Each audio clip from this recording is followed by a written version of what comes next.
আজকের ভিডিওতে আমি এই বিষয়ে আলোচনা করব কোন মানুষটার কাছে তুমি বারে বারে নিজেকে নত করবে না। আমাদের জীবনে কম বেশি সবারই কিন্তু একটা ভালোবাসার মানুষ থাকে এবং সেই মানুষটাকে এতটাই আমরা ভালোবাসি বা ভালোবেসে ফেলি, আমরা চাই না যে সেই মানুষটা কখনোই আমাদের জীবন থেকে চলে যাক বা সেই মানুষটা আমাদের জীবন থেকে হারিয়ে যাক।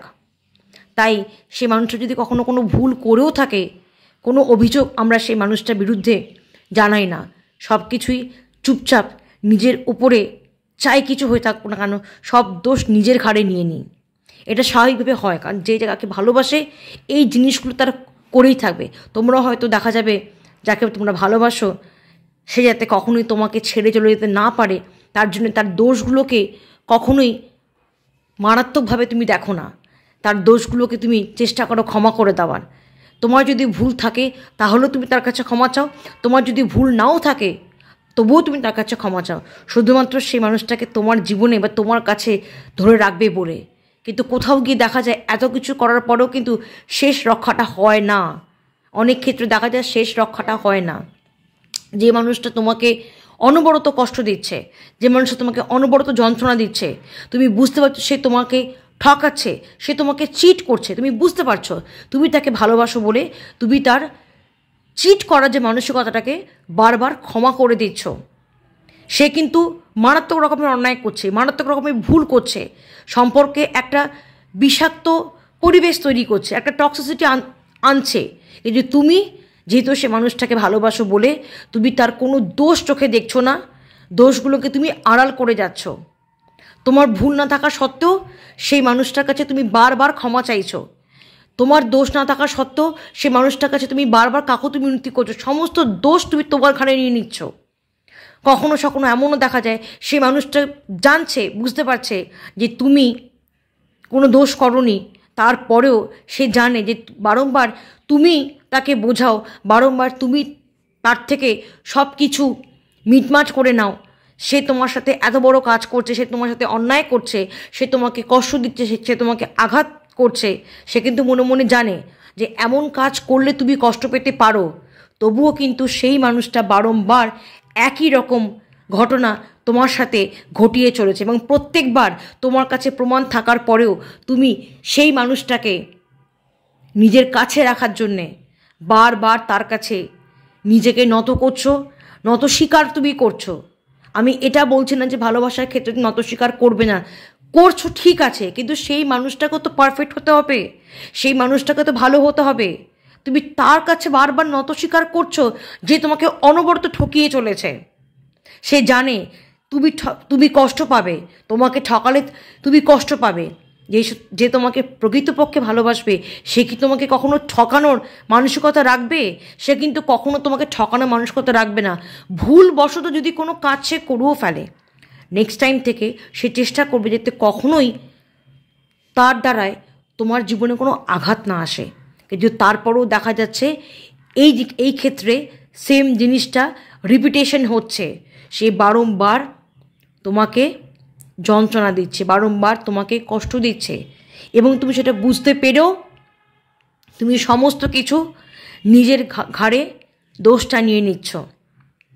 এতে করে কি হচ্ছে, প্রত্যেকবার সে অন্যায় করছে তুমি বুঝতে পারছো, কিন্তু প্রত্যেকবার তুমি সবটা ঠিক করে নিচ্ছ, প্রত্যেকবার তার ভুলগুলোকে ক্ষমা করে নিজের দোষগুলোকে তার সামনে তুলে ধরছো।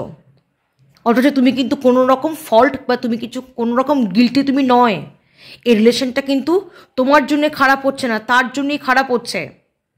এতে করে কি হচ্ছে, সে বারংবার একটা পাওয়ার পেয়ে যাচ্ছে, তার মধ্যে একটা ইগোটা কাজ করছে যে সে জানে তুমি ভুল না করলেও তুমি ক্ষমা চাইবে, সে ভুল করলেও তুমি ক্ষমা চাইবে, তার কোনো ভুল থাকতে পারে না।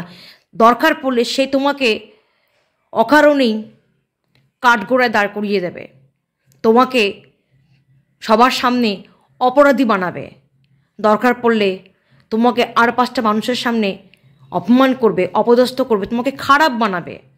তুমি তারপরও সেই মানুষটার কাছে নিজেকে বারবার নত করছো। কেন করছো? তুমি তার কাছে মাথা নত করতে পারো, তার কাছে নতি স্বীকার করতে পারো যে মানুষটা তোমাকে প্রকৃত ভালোবাসে, দেখা যাবে সেই মানুষটা তোমাকে প্রকৃত ভালোবাসে বলেই হয়তো তোমার ভালোর জন্যে সে কোনো না কোনোভাবে স্যাক্রিফাইস করবে। তুমি তার জন্যে বা তার কাছে মাথা নত করতে পারো বা নতি স্বীকার করতে পারো। যে তোমাকে অনবরত কষ্ট দিচ্ছে, যে তোমাকে অনবরত আঘাত করছে, যে তোমাকে অনবরত ঠকিয়ে যাচ্ছে, তুমি তার কাছে বারংবার নিজেকে নত করছো, এটা কখনোই ঠিক নয়। যে তোমাকে ভালোবাসবে সে তো কখনো তোমাকে ঠকাবে না। যে তোমাকে ভালোবাসবে সে কখনোই তোমাকে এমন কাজ করবে না যাতে তুমি আঘাত পাও, তুমি কষ্ট পাও। এমন কাজ সে কখনোই করবে না যাতে তোমাদের সম্পর্কে এফেক্ট পড়তে পারে। এটা কখনোই পসিবল হতে পারে না। বাট এক্ষেত্রে দেখা যাচ্ছে সে সম্পর্কটাকে নিজে থেকেই সব নষ্ট করছে, কিন্তু ব্লেম দিচ্ছে তোমার নামে।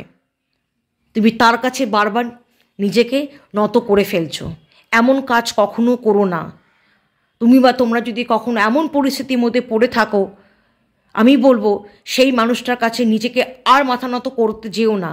তুমি তো অনেক তার কাছে মাথা নত করেছো, তুমি তো নিজেকে অনেক তার কাছে ছোট করেছো, অনেক তুমি তাকে বুঝিয়েছো, অনেকবার তার অন্যায়গুলোকে তুমি ক্ষমা করে দিয়েছো, কিন্তু তারপরেও কিন্তু সে নিজেকে কোনোরকমভাবে পরিবর্তন করেনি। সে কিন্তু একই জায়গাতে রয়ে গেছে। সে বারংবার তোমাকে কষ্ট দিচ্ছে, যন্ত্রণা দিচ্ছে, বারংবার তোমাকে ঠকাচ্ছে, এবং সে এত বড় কাজ করেও সে রীতিমতো তোমাকেই সব কিছুর জন্যে দোষী সাব্যস্ত করছে। কাজেই শুরুতেই বলেছি, মাথা নত তেমন মানুষটার কাছেই করবে যে তোমার ভালোর জন্যে বা ভালোবাসার জন্যে স্যাক্রিফাইস করতে রাজি আছে বা স্যাক্রিফাইস করতে পারে। তেমন মানুষটার জন্যে তোমার যদি মাথা নত করতে হয় তো ঠিক আছে, বাট যেখানে তোমাকে বারংবার কষ্ট পেতে হচ্ছে, বারংবার তোমাকে ঠকাচ্ছে, বারংবার তোমার সঙ্গে প্রতারণা করছে, তুমি যদি সেই মানুষটার কাছে জেনে শুনে নিজেকে বারংবার নত করো, জেনে শুনে যে মাথাটাকে নত করো, বারবার যদি তুমি সেই মানুষটার কাছে নতি স্বীকার করো, তাহলে সেই মানুষটা তোমাকে মারিয়ে যাবে না তো কে তোমাকে মারিয়ে যাবে?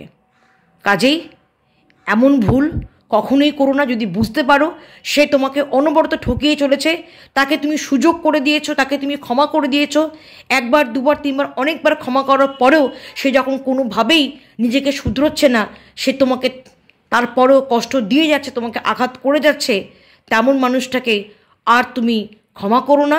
তেমন মানুষটার কাছে তুমি নিজেকে আর নত স্বীকার করো না, বরং সেখান থেকে ধীরে ধীরে নিজের আত্মসম্মান নিয়ে যতটুকু রয়েছে সেখান থেকে বেরিয়ে এসে নিজেকে এমনভাবেই তৈরি করো, এমনভাবে নিজেকে রাখতে শুরু করো যাতে তোমাকে পরবর্তীকালে কখনো কেউ আঘাত করতে না পারে, ঠকাতে না পারে।